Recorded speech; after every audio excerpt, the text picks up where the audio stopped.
afternoon, sir. I am Asneja from X1. Today my task is 8.1c.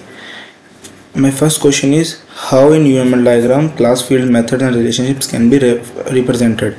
Now in class fields, methods and relationships can be represented in UML by using a class diagram.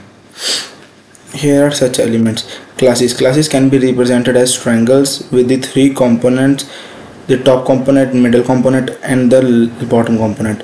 Fields or attribute of a class can be represented in the middle of the rectangle.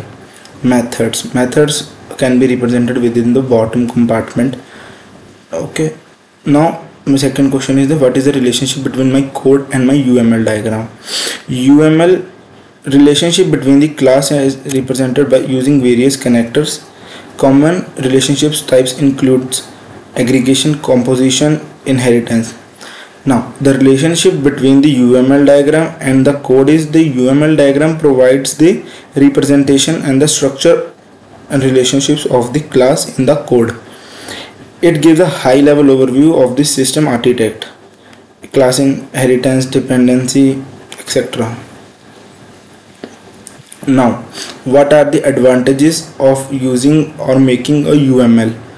Now, it helps in visualization, design clarity, identification, communication. Now, explanation how visualization. UML diagram provides a visualized representation of the system architect and make it easier to understand your code. Design clarity.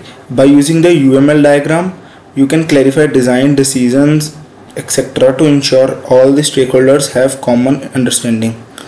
Identify potential issues. UML diagrams can be used to identify the potential issues only in the development process, enabling you to the necessary adjustments before the writing the code.